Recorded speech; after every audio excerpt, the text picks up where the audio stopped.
Question number 10, exercise number 2.1, differentiation. Last time I solved it by supposing, now I solved it directly.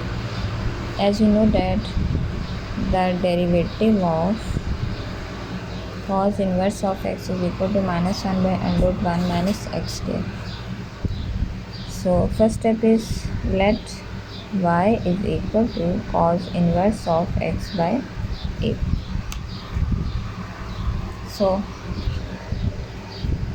differentiate,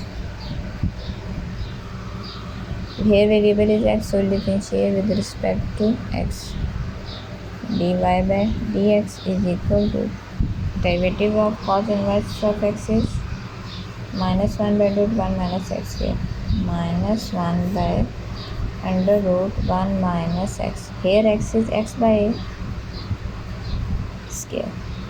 Now we can see that this is not simple x, so we will differentiate again x by a.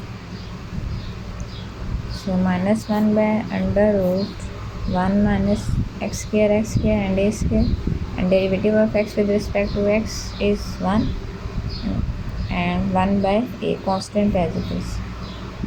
Now dy by dx is equal to minus 1 by under root, but taking LCM a square divided by a square divided by 1, what we get?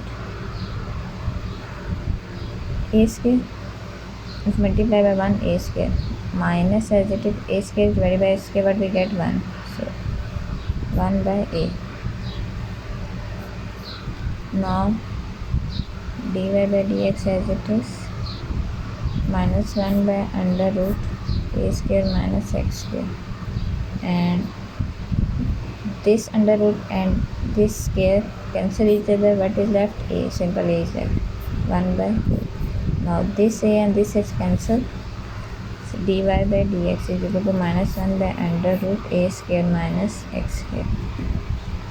So derivative of cos inverse of x, or differentiate cos inverse of x by a is equal to minus 1 by under root a square minus x square.